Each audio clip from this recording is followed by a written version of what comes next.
So it's one of those untold, unseen, but crucial factors that we're not talking about. As well, that good night's sleep is part of your brain remodeling, thinking of solutions, cleaning itself up, and it's essential for a happy, healthy human life. So I want to talk a bit more about sleep in particular now. So we know that a good night's sleep is important, but for what reasons and what are the functions of sleep? Well, the brain doesn't turn off.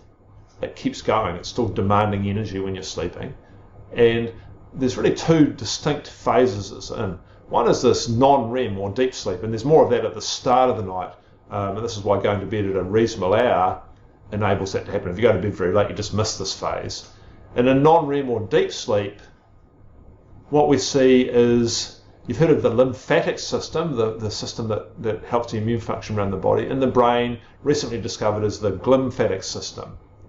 Glymphatic system is activated in this deep sleep, and it's cleaning the brain from the inside out. And we'll see some of the antecedents of things like Alzheimer's disease, beta amyloid and tau are removed. It's an anti-inflammatory system. You can think about going to bed with a slightly damaged and inflamed brain from the day's thinking, and this stage cleaning it up. So it's crucial for that.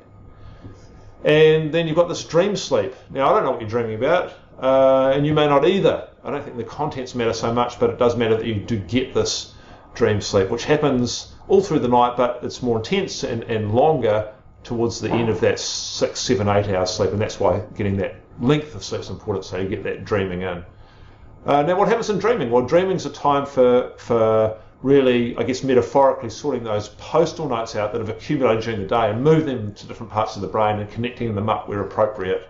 So it's learning and memory, solving ambiguous problems. And I think most of you can remember going to bed with a particular problem in mind and waking up and the solution was obvious to you. So these are crucial things. And you can turn both these deep sleep and dream sleep off, but still be sort of sleeping unconsciously by taking sleeping tablets. Alcohol will disrupt this, especially dream sleep.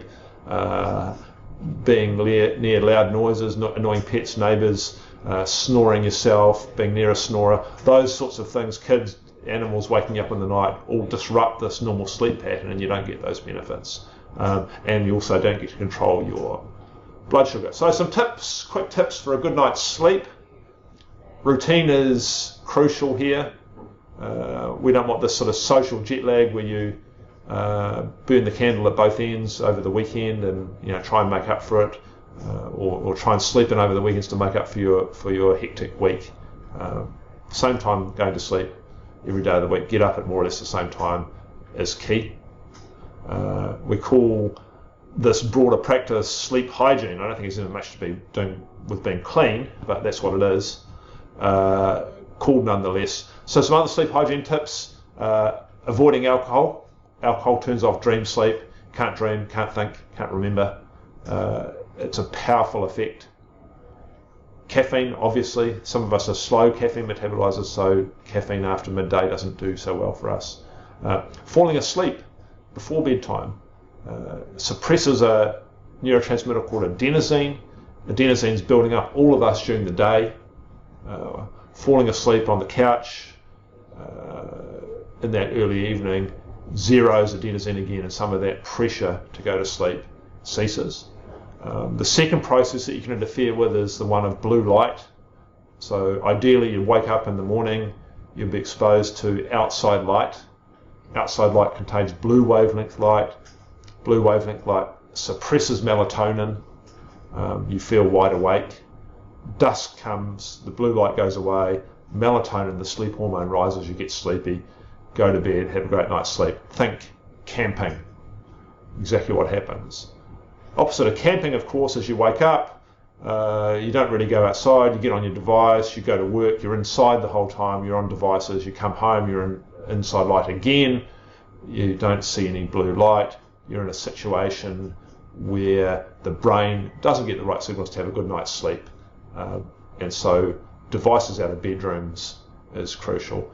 Little tip for kids: for some reason blue light from screens, iPads, phones, etc.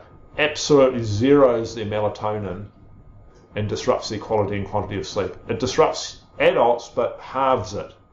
I'm not sure exactly why that is, but if you want your kids to get a good night's sleep, then that hour or two before bedtime, being on devices is pretty much going to destroy that. So do the right thing as a parent out there, guys.